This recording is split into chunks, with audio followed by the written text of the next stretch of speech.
Whatever happened to fairy, that delicate satin-draped frame, as it clung to her thigh,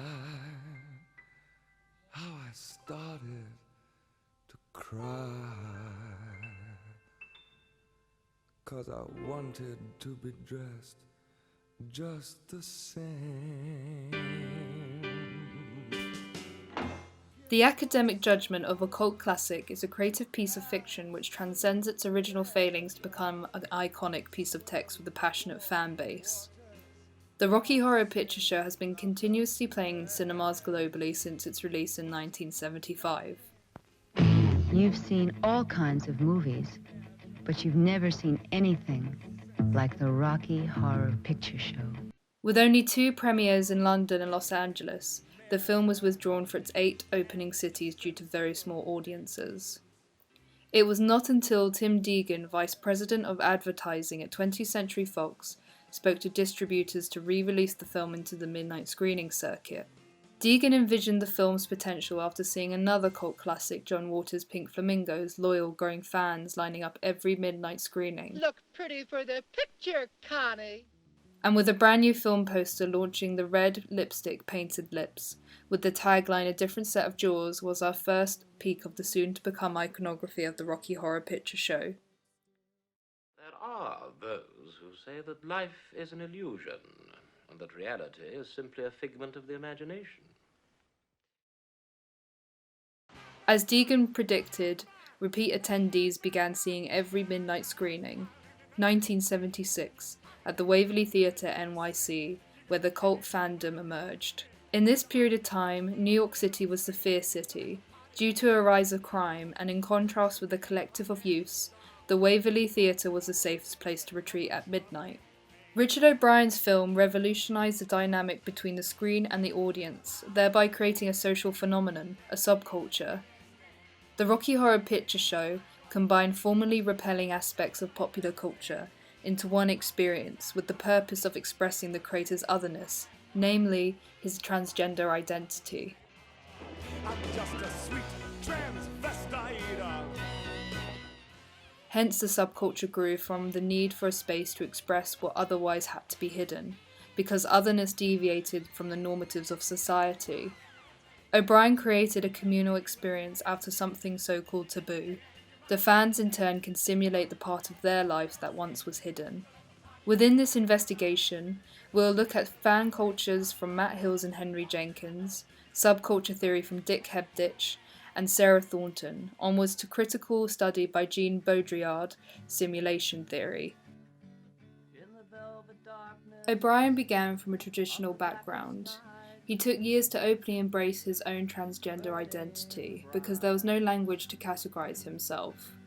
In the light of the prominent normatives of heterosexuality and monogamy, he explains, "I'm kind of a third sex," he says.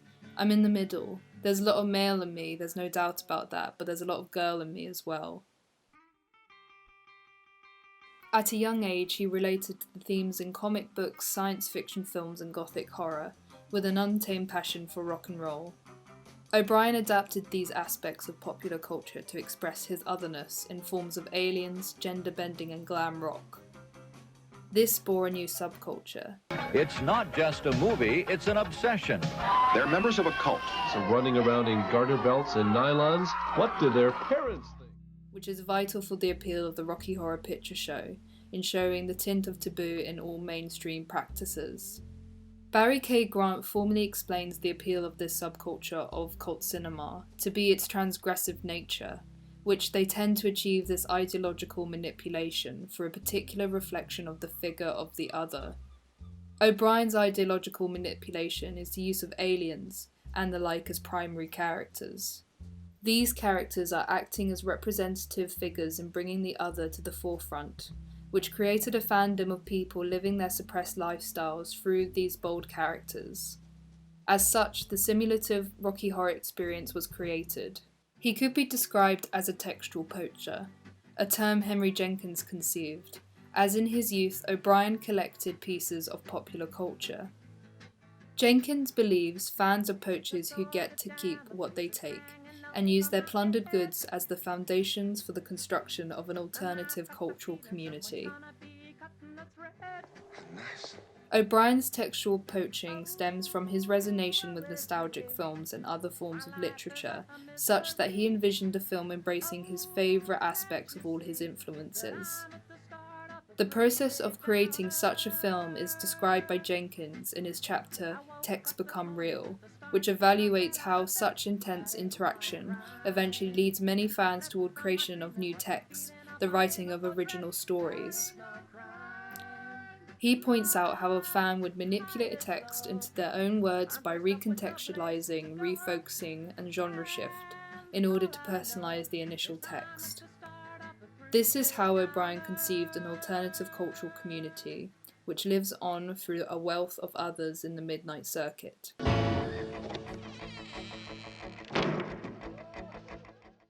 What makes a subculture is defined by how people symbolically separate themselves from the mainstream culture.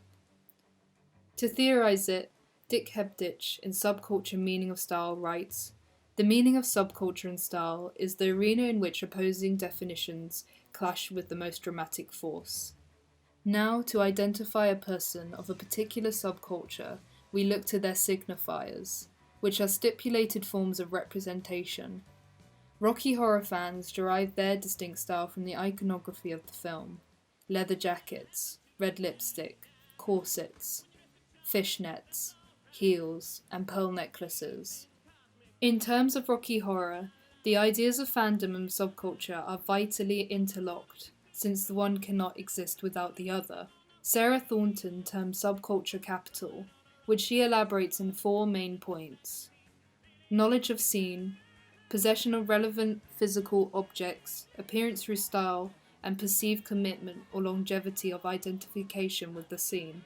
These 4 points are the tools which fans use to create a subculture, with each having an object of study. The object mentioned is an isolated part of the culture to which the fan belongs.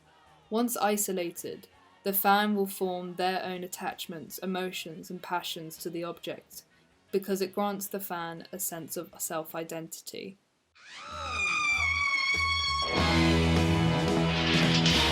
How'd you do, As a case study, amongst the Waverley Theatre in 1976 was Dory Hartley.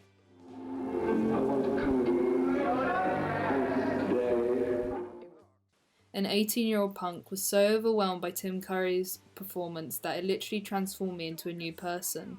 I could not separate myself from him. He had the power I wanted.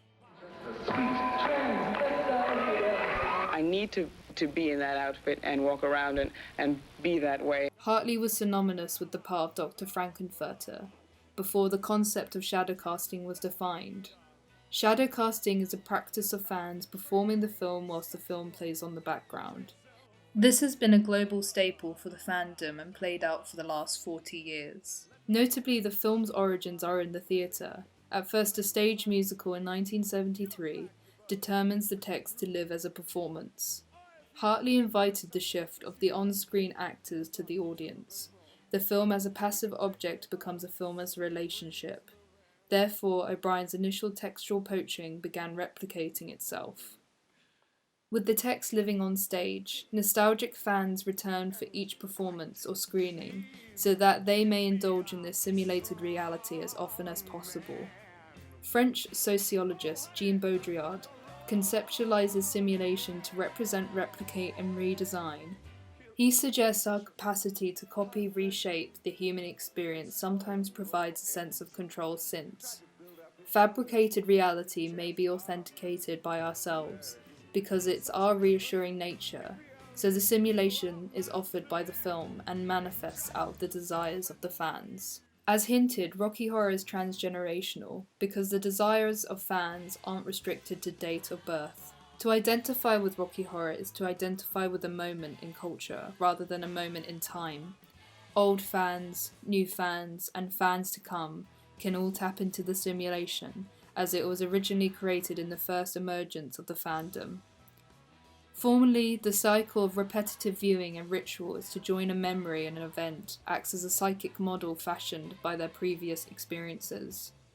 O'Brien's love letters to film, in essence, Rocky Horror occultists pursue the live cinema experience to reclaim the space in the text's theatrical origins.